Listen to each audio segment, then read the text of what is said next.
If you have your scriptures, you can turn to Deuteronomy chapter 15. We're going to continue where we left off last week, and this study is so appropriate because it speaks of giving, and this is the Christmas season. So let's see how much we can give, right?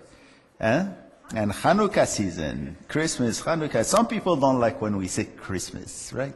Okay, because of course Christmas is not, we don't know, but I just want to tell you something. Okay, let's not argue about Christmas, but understand that it is a time where people are open to hear the gospel. Okay, you can trigger conversation right away. Okay, whose birthday is it? Whose birthday you think it is? Jesus? Let's talk about Jesus, So this is why I love Christmas. It's open, it's nice, and I love Christmas songs too. That's different. So as we looked at, by the way, last week, tithing, right? We've seen that the word to tithe in Hebrew is 10, from the word 10. And in Israel, it was a tax system. Okay, it was 10%, right? But there were many 10%, at least two 10% and 10% of the rest and so on. At the end, it amounted to between 25, 28%, right? Why? Because it was Israel was a theocracy, it was a country by itself. So they had to pay different things, right? So today, for the believer, 10% is good. You want to give 10%. However, you're not bound to 10%. You can give 15, and you can give 50 or 35, whatever the Lord wants, right? Just like it's written in 2 Corinthians 9:7. I want to tell you. It says, "Let each one give as he purposes in his heart, not grudgingly or of necessity, for God is a cheerful giver," right? You give because it's in your heart, right? When you come to think about it, God has all the money. He wants to give whatever he wants. But if to partner with him is actually a great privilege, right? And if you realize that there are many miracles do occur when you give, okay? Not only money, but you give your time. What kind of miracles occur? Okay, let me give you a couple of them. For example, the first thing that surprises the giver is how his spiritual life is blessed by paying tithe, right? Something happens. In tithing, you are somehow forcing God to look at your action, and you're forcing him to respond to it. According to his prophecies, he does do that. Remember Malachi 3, okay, where God actually, Malachi 3:10, it says, "Bring all your tithes into the storehouse, that there may be food in my house." Okay, and then he says, "Try me." Okay, challenge me. Okay, for God to ask us to challenge him, this is something. So why don't you challenge him? Okay, and give regularly whatever you want. Okay, give regularly, and you're going to see how the Lord is going to bless you. And we speak out of actually experience when it comes to this, right? Yeah, Malachi 3:10 about giving. He says, "See, I'm going to open up the sky, okay, when you give, and I'm going to pour blessings on you." Okay, so he says, by the way, we're not supposed to try God. We're not supposed to challenge him. But he says, why don't you try this one, right? Now, the second miracle that the giver experiences is that he's surprised at himself for not adopting the plan sooner. Okay, because once you start and you see the blessing, you say, wow, I should have done it before, right? And the third miracle, of course, is a surprise that the giver experiences, is that he's surprised of the amount of money he has to give. Okay, there's always something to give to God, right? Now, let me give you two key passages when it comes to tithing, okay, before we move on. 1 Corinthians 16, 1-2. 1 Corinthians 16, 1-2. It says, now, I can read it to you, just listen. It says, "Now concerning the collection of the saints, for the saints that is, as I have given orders to the churches of Galatia, even so do you. Upon the first day of the week, let every one of you lay aside in store as God has prospered him, so that there need be no gatherings when I come." Okay, as God prospered him, as God has given him, right? And I'm sure he expected more every week, right? Because the thing is that the more you give, the more you get. Okay, as God prospered you. Now the second passage is 2 Corinthians 9, 6-7. 2 Corinthians 9, 6-7, he says, "But I say to you, he who sows sparingly will also reap sparingly. And he who sows bountifully will also reap bountifully. So let each one give as he purposes in his heart, not grudgingly or of necessity, for God loves a cheerful reader. We read this before. But again, it says, the more you give, the more you get. You give a little, you're going to get a little. Okay? This is what it is with God. And it takes faith, right? It takes faith to give. And this is where you ask the Lord, show me how to give. Now we're going to go more into giving, about the gift of giving and so on in the next chapter, that is in the chapter 15. Okay. Now there's something very interesting, very even surprising, that we find right at the beginning of chapter 15. Okay, let's read the first 2 verses, and we'll come back to tithing afterwards. It says, at the end of every 7 years, you shall grant a release of debts, and this is the form of the release. Every creditor who has lent anything to his neighbor shall release it. He shall not require it of his neighbor or his brother, because it is called the Lord's release. Okay. You know what this law is saying here? Okay, is that every 7 years, all debts are cleared. That's it. Every 7 years, we start 0. That means everybody doesn't owe money to anybody. No one owes anything to anyone. Every 7 years is a complete fresh start. And it seems so unrealistic, doesn't it? Right? But I want to tell you, this is the secret of a successful economy. This is the secret of a successful economy. If you have to sum up this law, what it says is that live according to your means, right? Do not borrow and do not, that is, owe money. Okay, live as you have, right? So there lies the key to a successful family, a family not torn with debts, which generates fears and worries. When you owe money, there's a lot of stress, so to speak. This law actually saves us from all these things. And also the pressure of debts and financial difficulties, actually, they chew away human relationships. Okay, families don't do well when there's a lot of money that is owed. Okay. So now see what is happening now in our economy, by the way. Everyone owes something to everybody, right? They say that the average North American family is crippled with as much as, how much the average family owes to credit cards? About $9,000. That's a lot, yeah. So they go, because a card, I started to use my card. It looks like it's free. I'm going to get this free, and this free, and this free, right? This is the idea, what it is, and then you buy your TV, and you buy this, and then you buy that. And at the end, you can't repay it. You can't. If they give you, what are the rates? 16 to 20%, I'm not sure. So you get into a grind, and then you can't really get out of it, okay? Somebody said, if you think that nobody cares if you're alive, try missing a couple of car or visa payments, right? They'll call you right away. So what we'll study in Deuteronomy 15 is well summed up by Paul, okay, in Romans 13:8, where he speaks about respect of government and so on. Owe man no money, or that is, owe no man anything. This is how the verse says, right? In other words, never spend your money before you have it. Live according to your means. And the Spirit of God further tells us in Proverbs 22:7. Proverbs 22:7, there's a truth that he says, and the borrower is a servant to the lender.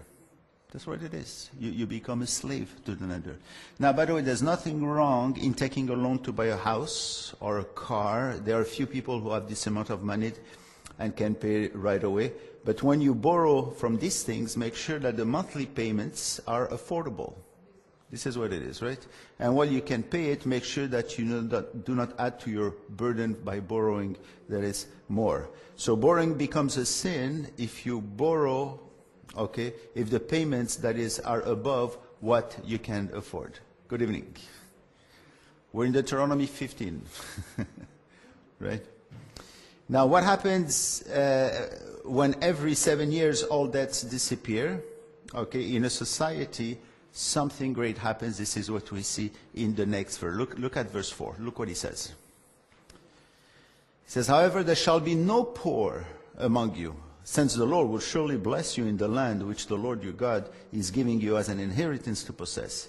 Now, if the law is followed, okay, that is, poverty will be eliminated, right? There would be no poor among them. Every person would have enough to eat, enough clothing, housing, and whatever else they need, right? And what we read in verse 4 is only possible if a condition is fulfilled. See how verse 5 begins with the word if, or only if in the Hebrew.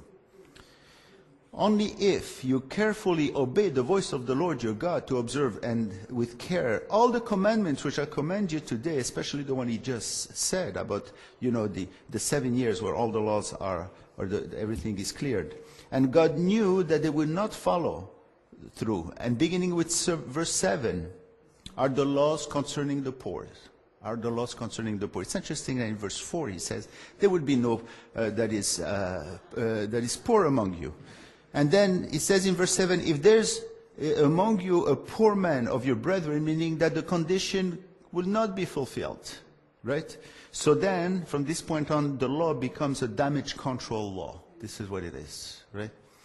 So this is why we read that contrasting statement in verse 11 and compare it also with verse 4. Look at verse 4 again. It begins, however, there shall be no poor among you. And in verse 11 we read, for the poor will never cease from the land. What happened in between? Okay, it's because they will not follow the law of the Lord, right? So since the poor will always be with us, we and the Israelites of the time were commanded to take good care of the poor. This is biblical. This is what we ought to do. See again verse 7 to 8. So if there's among you a poor man of your brethren within any of the gates, okay, in your land, which the Lord your God is giving you, you shall not harden your heart, not shut your hand from your poor brother, but you shall open your hand wide to him and willingly lend him sufficient for his need, whatever he needs, right? This, by the way, is a commandment from the Lord, right? We are to take care of the poor. This is thoroughly biblical. This is thoroughly biblical. And this is something that God takes to heart. We're even told, if you remember that excellent verse, 19:17 of Proverbs 19:17. It says, he who has pity on the poor lends to the Lord, and he will pay back what he has given. Okay, this is when the Lord actually owes you money. This is the only time where he owes you money, when you give actually to the poor. This is where he has the poor at heart. Okay, but then again, we have to recognize the poor, otherwise we might give wrongly. Okay, by the way, we have to know who is poor, okay, and who is not poor. And the Bible goes very deep into this type of thing, because people do fake poorness and so on. By the way, those who recognize when to give, what to give, and how much to give have the gift of giving. Discernment, okay, you can add it to it too. The gift of giving, okay? This is a gift from the Lord. This is a spiritual gift that the Lord gives to people, okay? And they're keen at knowing who to give, how much to give, and when to give, okay? Now, there are many ways of giving. Let me give you some popular ways. The first one is the careless way, right? To give something to every cause that is presented without inquiring into its merits. People do that. They get touched maybe by a TV commercial or something, and they just give. Okay, so some people just give without asking. If one does that, he's not a good steward of his money. We have to investigate. Who are the people? Who are they? And where's the money going? And if it's a company, let's say it's a firm, some of them, let's say, take 50% of the money you give, and they give out the other 50. Others take only 10%, and so on and so forth. These things we ought to know and decide accordingly. Okay, and there's a stern warning, by the way, in 1 Timothy 5:8 when it comes to giving. 1 Timothy 5:8. Okay, because a lot of people will come, okay, to try to demand things, and the reason why they're poor, and the Bible emphasizes this, is because of laziness. Okay, we have to understand. It says, 1 Timothy 5:8, if anyone does not provide for his own, and especially for those of his household, he has denied the faith and is worse than an unbeliever. Okay? Why, behind this verse, we see that a believer is required to work. Okay? So not every believer can work. If they can't work, we're here to help, right? They're supposed to work. And there are 14 references in the book of Proverbs concerning laziness. Laziness, because people kind of draw back, do nothing. I love Proverbs 19:24. It goes like this. It says, the lazy man buries his hand in the bowl, but it's too lazy to bring it back to his mouth. Okay? That's funny, right? It's very ironic. Okay, another way of giving is the impulsive way. To give from impulse. Some see an ad, they hear a story, they read a letter, and they give impulsively, right? That's also is not being a good steward of the money that God gives you. I just want to tell you these things because if we give these ways, God will not give us more. Because I truly believe that those who have the gift of giving become rich. Right? Imagine God. He wants to have people who can manage his money. So rich, in the sense they have enough money to distribute this money. Right? It was 1 Timothy 5:8. 1 Timothy 5:8. For his own. Yeah. That's the idea behind, because I'm explaining here is because in this verse, the underlying principle is that everybody has to work. People are required to give the most that they hear. In this earth, I mean, people are supposed to work. This is what it is. This is Christianity, per se. I read an article in Christianity Today back in 2009. I don't know if you remember the Prosperity Gospel on Skid Row, it's called. And so the article speaks about the financial unrest in many ministries and about the ministries of a man, Kenneth Copeland. Okay, I mean, we have to, why do we name people, by the way? People say you should name people. Because Paul names people. Okay, Paul's named them one after the other. If you know, you have to say. So would you believe that this guy has a $3.6 million jet? That's pretty good, right? And he doesn't actually, he has a campus of $6 million. That's okay if he wants to have this. But the point is he doesn't want to produce his tax return. He refused to produce his tax return. Okay. I mean, this is not Christianity. Okay. And you know how many Bibles you can buy with 3.6 million? And how many dollars, that's American, by the way. How many families actually you can help? And there's more. The article mentions also a church of 34,000 members in Atlanta, Georgia, the Global Destiny Church. Okay. Apparently the pastor and his wife, which is who's actually the other pastor, divorced. And they're still going on. Why not? It's okay, right? So you see, we have to investigate these things. We have to investigate the history behind whoever is asking the money and who to give and so on and so forth, right? There's another extreme. There's the self-denying way. Okay, people give self-denying way, that is to save the cost of luxury and apply them to purposes of religion, so they kind of don't go out, whatever, they give everything out. We're not supposed to do that, right? We're supposed to kind of live as much as we can and give, right? I heard somebody says you have to give until it hurts. Is that true? Give until it hurts. Qu'est-ce qu'il a dit? Bah, à vrai dire, c'est une obligation. Mais non, que ça fasse mal, non. Actually, that's a speech I heard. Do you remember, Sharon? Who said that? Huh? Yeah, that's not true. You don't give until it hurts. Yes. I wasn't here last week, but I listened to your message. Oh, you did? Oh. And the widow who gave her last Yeah. Yes. Pastor MacArthur had gave this sermon on how the religious leaders were taking advantage of the poor. Yes. How she gave everything she had to live. That's right. That's right. And this money was nothing. A penny, you do nothing. And he said he gave more than anybody else. That reminds me of a donation we had actually at Betaria.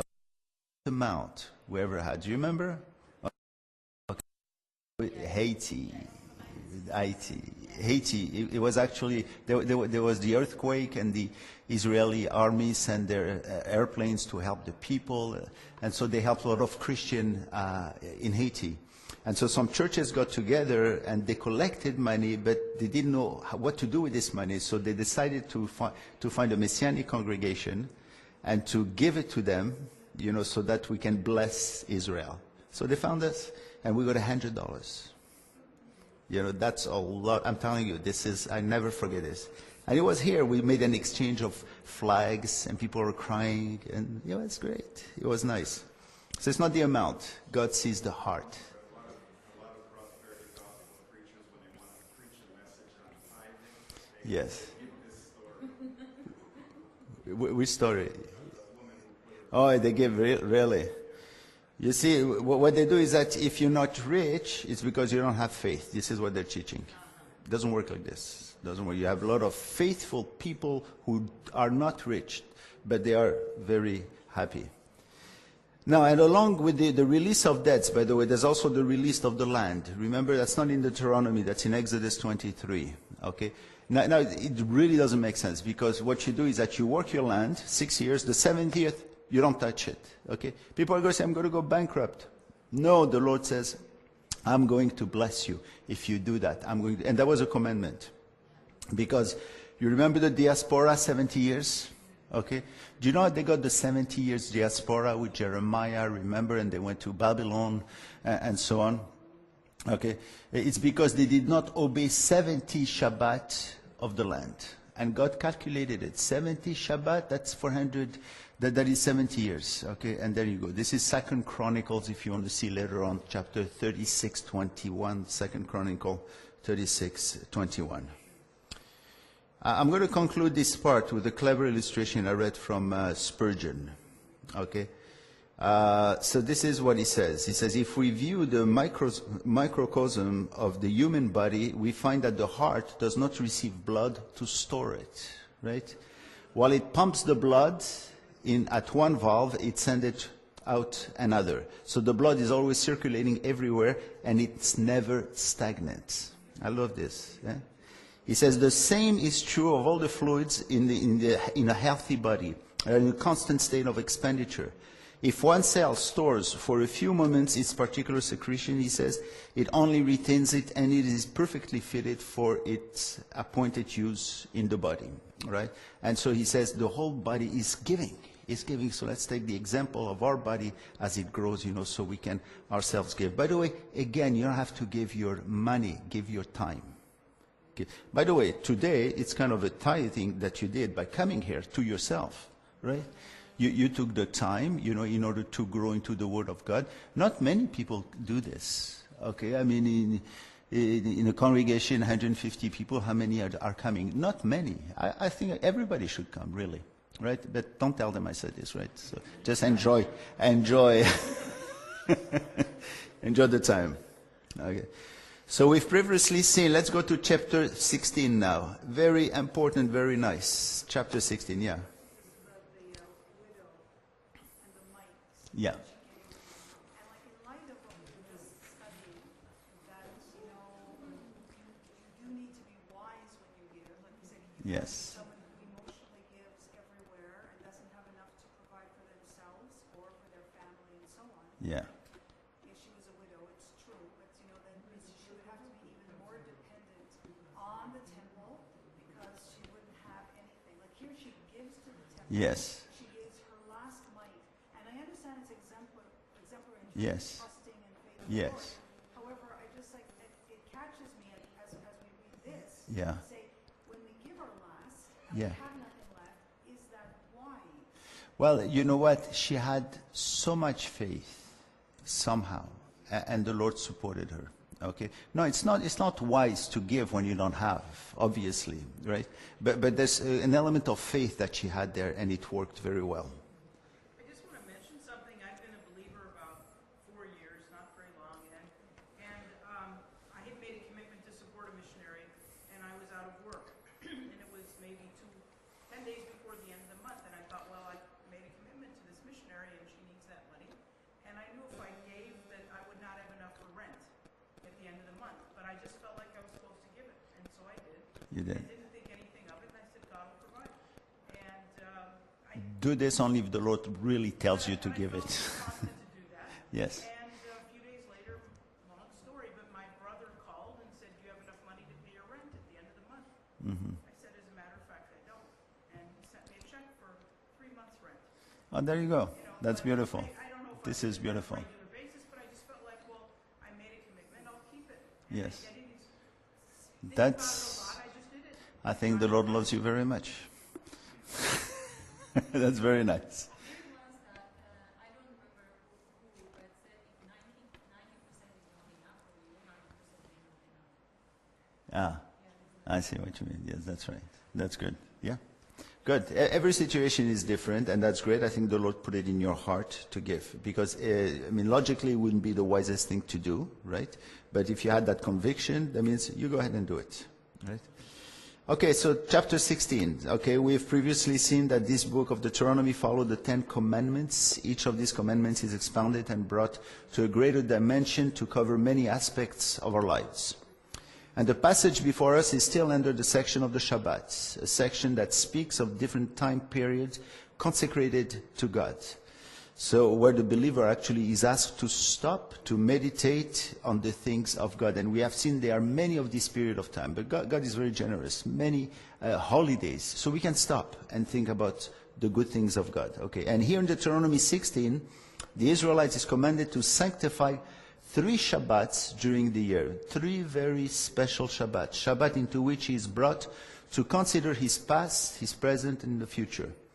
So it was for him and for the nation to reflect on the position of the people of God and of the promises of God.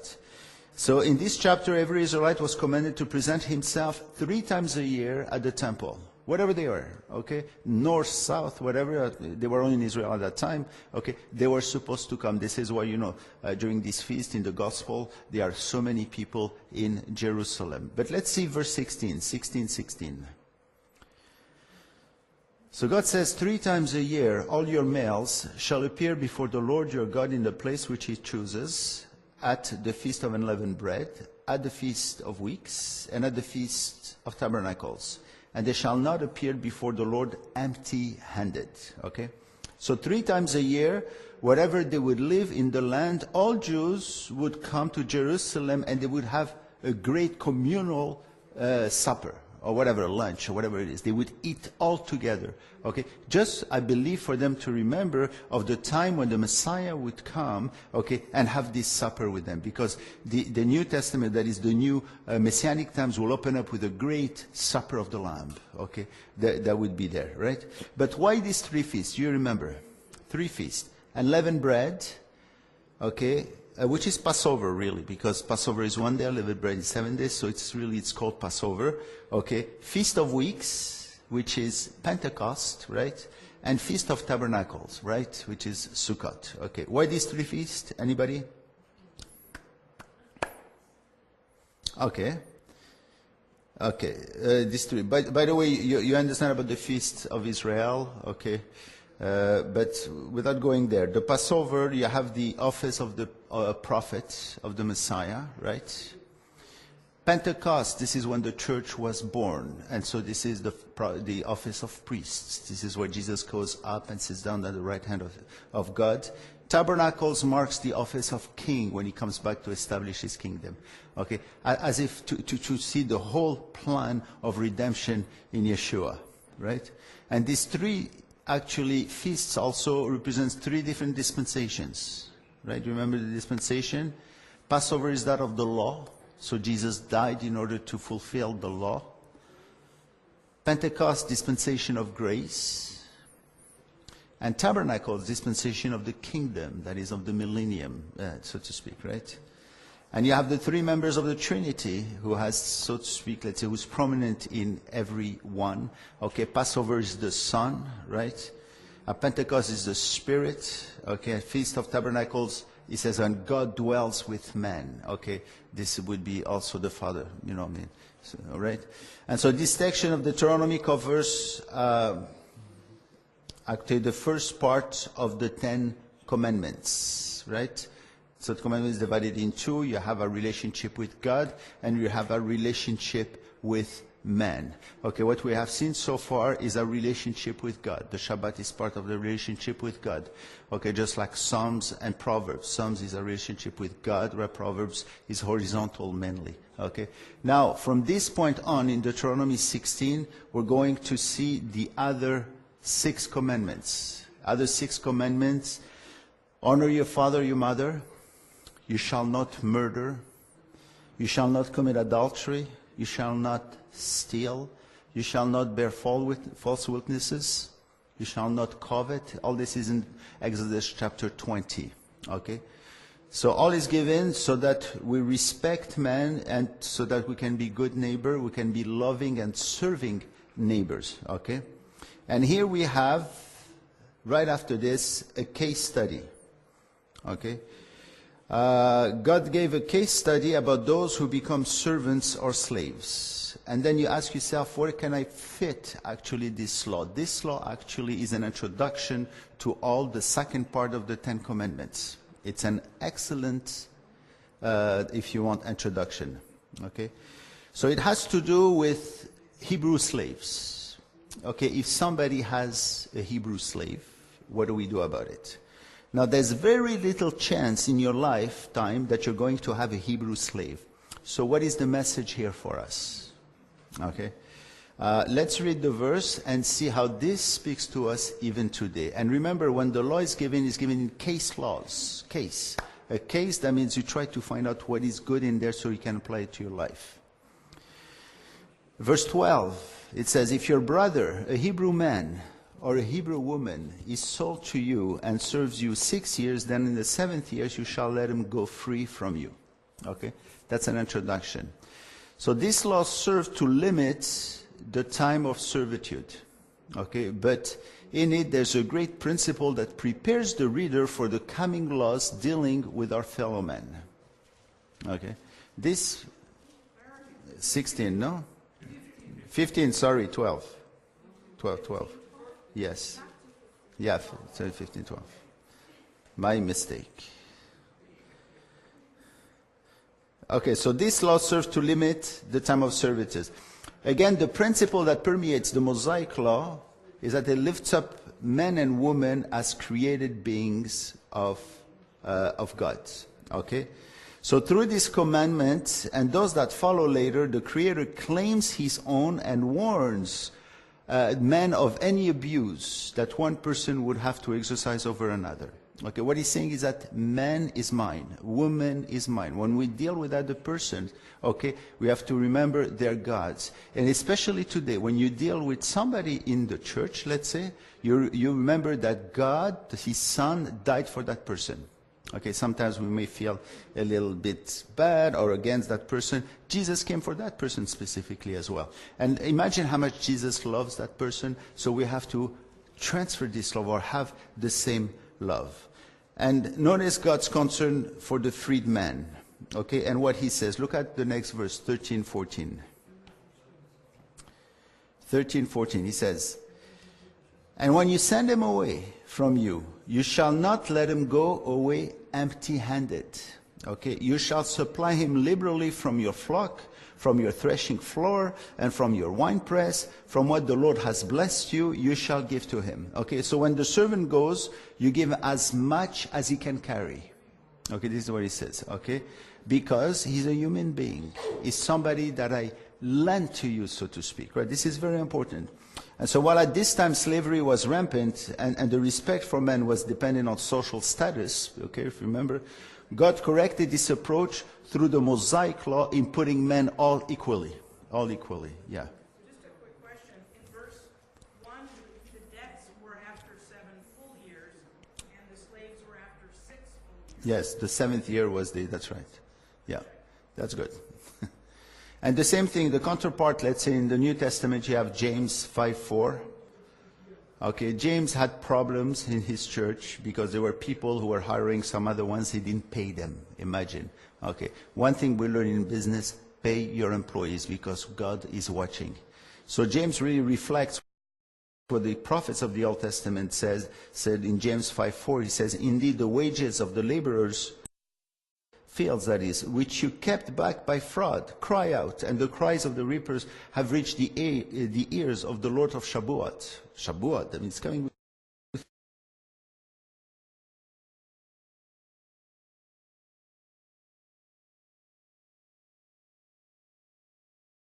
He's saying to us, remember what I took you from and how much I gave you.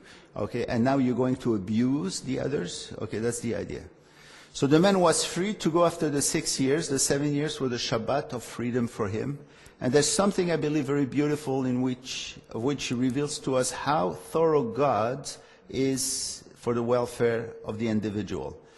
Do you know that if the person is a woman, she was not allowed to go easily? Why? Remember we talked about it one day? For this you have to go to Exodus 21. Okay, Deuteronomy doesn't speak here. It's in one verse, or 2 verses. Okay, the books of the law, Exodus, Leviticus, Numbers, Deuteronomy, are to themselves what the Gospels are to themselves, right? In order to have a full picture, you have to go and pull things from there. In Exodus 21:7, it says, and if a man sells his daughter to be a female slave, she shall not go out as a male slaves do. Why? It's not fair? Okay, look at verse 8. If she does not please her master, who has betrothed her to himself, then he shall let her be redeemed. He shall have no right to sell her to a foreign people, since he has dealt deceitfully with her. What does it mean to be redeemed? Yeah. Okay, and by what means? Il n'a pas le droit de la laisser partir. He was not allowed to let her go. A redemption was to be done by a family member. Remember Ruth? And also Leviticus 25 tells us a family member had to come to buy her back. Otherwise, she stays home. Okay? And he says if you don't want to marry her, okay, you keep her. So you need to have a brother, a cousin. Why? Because God did not want to have ladies out in the street by themselves. This is beautiful. Okay, you see how thorough it is, how concerned he is for the welfare of human beings. That's, by the way, the Mosaic law, because we think of the Mosaic law as being so harsh. But here you see really the love of God for mankind, right? And one last thing that pertains to the Shabbat. Let's go back to Deuteronomy 15. By the way, there are some passages that are put somewhere in the scriptures. We don't always know why, right? Let's try to figure out this one. It has to do with the firstborn. Verse 19 to 23. Just read 19, 20. Deuteronomy 15. Yeah. So 19 to 20. All the firstborn males that come from your herd or from your flock, you shall sanctify to the Lord your God. You shall not work with the firstborn of your herd, nor share the firstborn of your flock. You and your household shall eat before the Lord your God year by year in the place which the Lord chooses. So here in Deuteronomy it speaks of the firstborn of the flock. In other parts of the Torah it has to do with the firstborn of the family as well. And this comes back many times, right? The firstborn was something that was very special, was the best that we have, so to speak. And I believe it has to do with God's firstborn. Okay, because God was to give his best, so to speak.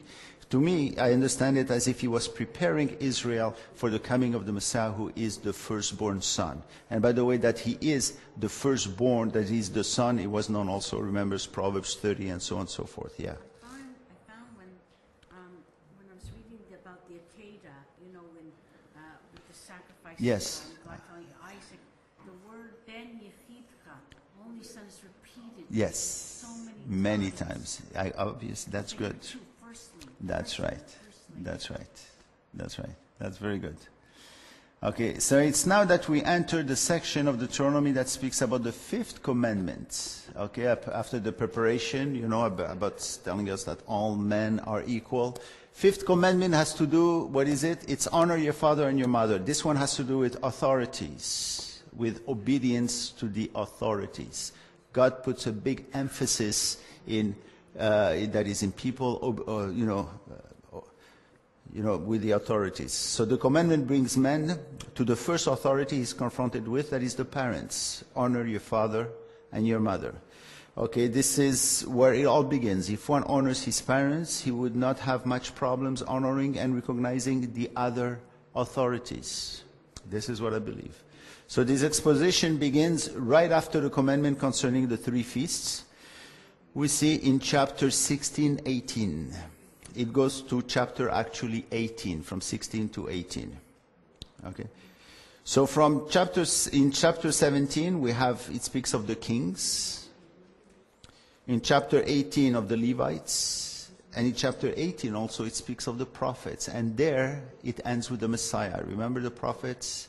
That is Deuteronomy 18:18, when it says that somebody will come like Moses. Okay, that would be the Messiah. He is the final authority. Okay, which part of the Bible that is in the New Testament which speaks about authority that is Christians, so to speak, let's say, need to obey the authorities? Anybody knows? Romans 13, good for you. 13:1 says, "Let every soul be subject to the governing authorities, for there's no authority except from God." And if there was one person in the history of humankind who had actually the right not to follow the authorities, was Paul. Because at that time, this guy like who was a Caesar, I forgot his name, in fact, was a despot, was a bandit, where he's taking money from everywhere, killing everyone. And he says, you should be subject to whatever the authorities are saying. Of course, to a certain point, okay? Okay, so when it comes to taxes and so on, okay? So let's begin to look at the authorities on how God gave the commands. Chapter 16, verse 18 of Deuteronomy. It says, "You shall appoint judges and officers in all your gates." The gates are those of the cities, right? They always sit at the gate of the cities. "And above these judges, God established a supreme court." Supreme court. Look at 17:8. We're going to jump to chapter 17, verse 8. Because in every city, they had their little, elders at the gates, okay? And 17:8, it says, "If a matter arises which is too hard for you to judge, between degrees of guilt or for bloodshed, between one judgment or another, or between one punishment or another, matters of controversy within your gates, then you shall arise and go up to the place where the Lord your God chooses." And look at verse 10. "And you shall do according to the sentence which I pronounce upon you," okay, at that place which the Lord chooses. Okay, this is the origin, by the way, of the Sanhedrin. Okay, Sanhedrin, the Supreme Court, it was actually it was in Jerusalem, and you had other Sanhedrins, okay, in different cities, that will encompass other cities. But the final one was the Supreme Court, and the Sanhedrin was composed of 70 men and the high priest, right? Here we see the origin. And while speaking of the judges, some important principles of Israel's jurisprudence are given. Look at verse 6 and 7, chapter 16. It says, "Whoever deserving of death shall be put to death on the testimony of 2 or 3 witnesses. He shall not put to death on the testimony of 1 witness." Okay. "The hands of the witnesses shall be the first against him to put him to death, and afterwards the hands of all the people. So you shall put away the evil from among you." Okay, no social status here. Okay, 2 witnesses. Even if one person who happens to be the richest man saw it, it's not enough. You need 2 witnesses. So the law establishes that, it says that one is accused, there needs to be at least 2 witnesses. One cannot be accused on account of one person only. Okay, and even then, judges are commanded to look into the matter very thoroughly. Look at verse 4. "And it is told you that when you hear of it, you shall inquire diligently, go very deep, ask all the questions," because here it's a matter of judging a matter, right? In there. Okay? So the laws were designed to protect the accused and the victim, by the way. They will all be protected. We're going to see later on they're going to have, cities of refuge. If somebody kills somebody else by mistake, let's say, he goes there to be protected. By the way, the command to act on the testimony of 2 witnesses is quoted some 5 times in the New Testament. Okay, and church discipline is designed around this principle. Okay, Remember, if we have a problem, or if somebody has a problem with somebody else in the church, what do? Okay, this is where we go to Matthew 18. Look, you can go there if you want. Matthew 18, verse 15 to 16. This is a principle we should apply all the time. So it says, moreover, if your brother sins against you, go and tell him his fault between you and him alone. It starts like this, right? If he hears you, you have gained a brother. If he will not hear you, take with you one or two more, just like it says, one or two or more witnesses, that by the mouth of 2 or 3 witnesses, every word may be established. Okay, so this is when you bring witnesses. So here it was to limit, by the way, criticism, splits in the church. So when one disagrees with another, the tendency is to search and gather people who will vindicate one against the other, and soon enough you'll find the church divided into 1, 2, 3, 4 groups, and this is where you have a problem like this, you have to go there right away and deal with it. By the way, this is, I believe, what Satan wants to do. We see it in the book of Acts, try to get in there and cause division. Remember what the first division in the first church, what was it? Remember? In the church in the book of Acts? Yes, the feeding. Actually, no, you had Jews from the diaspora who did not speak Hebrew, and the Jews from Israel. Okay, so they were serving one, they were not serving the others. And of course, the Jews from Israel pretended to be very smart because they spoke Hebrew. The others did not speak Hebrew. Same thing today. Division began. And so the elders got together, and it was actually, I believe, the people from the diaspora, okay, because we recognize their names, who actually served the Israeli Jews. Okay, so it was nice how they got together very well. Now back to Deuteronomy, there's something else that is required of the witnesses. They were the ones to throw the first stone in case of a, death penalty. Okay, look at verse 7 again. The hands of the witnesses shall be the first against him to put him to death. Why? Because they're the only ones who saw it. Because nobody else saw them. So they were the ones. Does that remind you of something that Jesus said? And where? Yes, the woman, the adulterous woman, okay? And he said, let the one who's without sin, let's say, come and throw the stone. They were not there because they let the man go, right? Okay? So it's not, he didn't say, let the sinless one come, because many people use this as being sinless. There's nobody sinless. Okay, the witnesses were not there, so they were not applying the law. So when there's a death penalty, fine, you saw them, you're the one to throw the first stone, and then we'll follow through because you're the only ones who saw them, right? The 2 or 3 witnesses. Next in Deuteronomy, let's go further. What it says is actually it's even prophetic. See verse 14 now in chapter 17:14. It deals with the kings now. It deals with the kings. 17:14. Deuteronomy 17:14. And when you come to the land which the Lord your God is giving you, and possess it and dwell in it, and say, I will set a king over me like all the nations that are around me. By the way, this is exactly what they said. Remember when Samuel was there, not Samuel, Saul and David, right? And the people went to Samuel and they said, we want to have a king, just like the other nations. And who did they get? They get Saul. And it was a disaster because Saul wasn't supposed to be a king. Why? Wrong tribe. What tribe was he from? Benjamin. He was supposed to be the tribe of Judah. So God said, you want a king? Here's your king. You see, we have to be careful what we ask. Okay, even because we know that the king has to be from the tribe of Judah. This is Genesis 49:10. They should have known. Okay, and God just let them actually say it. And now see how precise the prophecy is. Now that reminds you of another king. Look at verse 16, 17. Deuteronomy 17, 16, 17. But he shall not multiply horses for himself, nor cause the people to return to Egypt to multiply horses, for the Lord has said to you, you shall not return that way again. Neither shall he multiply wives for himself. That's a prophecy. It happened exactly what it says. With whom? With Solomon. Solomon did that. If you compare this passage with 1 Kings 11, he did exactly that with his horses, and he had 700 wives, 300 concubines, and God said, don't ask for a king, I'm the king, right? So, they were supposed to look at God. The king was only a servant, so to speak, right? So let me go. We have another 10 minutes, but I want to go to the prophets, okay? Now, after the kings, by the way, you have the civil authorities. This is in chapter 18, verses 1 to 8, okay?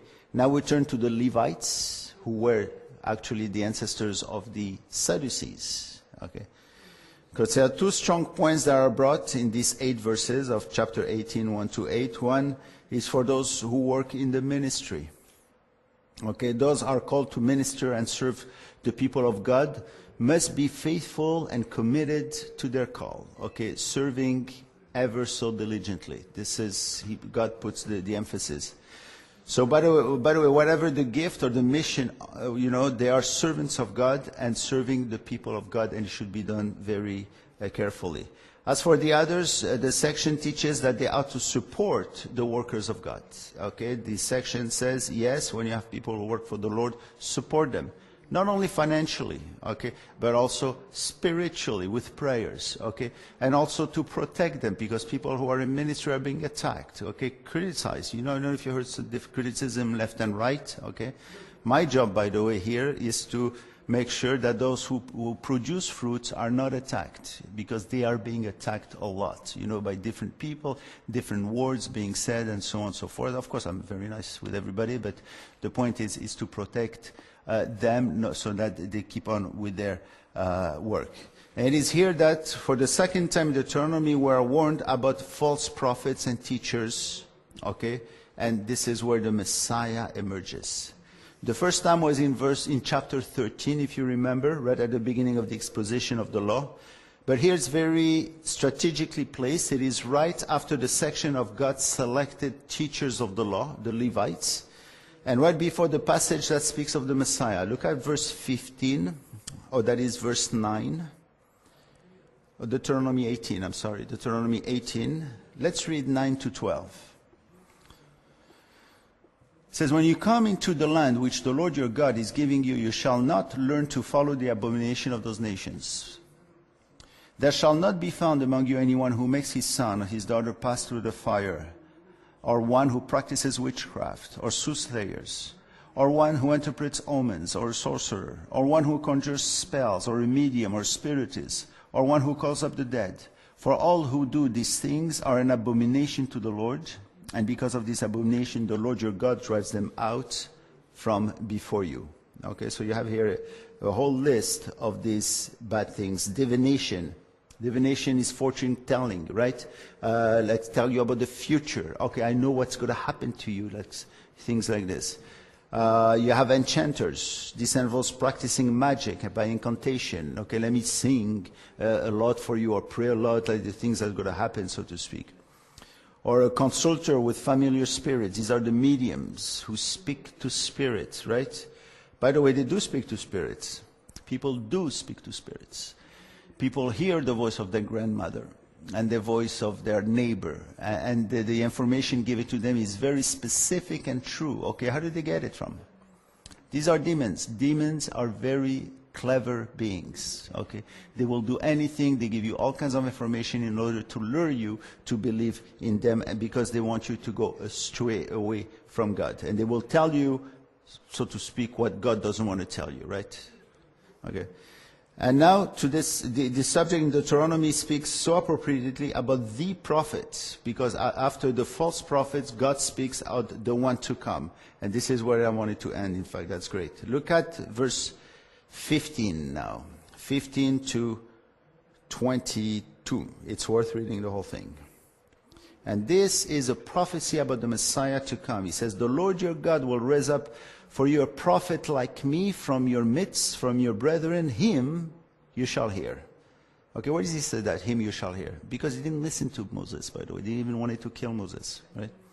Verse 16, according to all you desired of the Lord your God in Horeb, in that day of the assembly, saying, let me not hear again the voice of the Lord my God, nor let me see this great fire anymore lest I die, right? Because they ask for a mediator. Moses says, here's the mediator. I'm not the mediator. I cannot be your mediator. This is the true mediator right here. And the Lord said, verse 17, to me, what they have spoken is good. I will raise up for them a prophet like you from among their brethren, and I will put my words in his mouth, and he shall speak to them all that I command him. And it shall be that whoever will not hear my words, which he speaks in my name, I will require it of him. But the prophet who presumes to speak a word in my name, which I have not commanded him to speak, or speaks in the name of other gods, that prophet shall die. Okay? And if you saw in your heart, how shall we, well, before we get to verse 21, okay? So God says, him you shall hear, him, the words that he should speak, you shall hear. This is Yeshua, this is him that he's speaking about. Let's end up with verse 21, 22. It says, and you shall say in your heart, let's say if somebody comes to you and speaks, how shall we know the word which the Lord has not spoken? When a prophet speaks in the name of the Lord, if the thing does not happen to come to pass, that is the thing which the Lord has not spoken, that prophet has spoken it presumptuously. That is, you shall not be afraid of him. Okay, you shall not have communion with him. This is what it says. You shall not eat with him, just like John would say. Okay, have nothing to do with him. Okay, so what he says is that if somebody gives you a prophecy, if the prophecy is wrong, that means it is not from God. God is asking us not to have anything to do with that prophet, right? And how many people come and they say, I have a prophecy for you. And I say to them, if you're wrong, I'm going to have to apply what the Word of God in the New and Old Testament says, right? It's better you don't give me any prophecy. Maybe you have an idea of something. Maybe you have a counsel to give me, but not a prophecy. Don't call it a prophecy. Now let me finish by asking you a question. In verse 21, 22, God tells us how to figure out a true from a false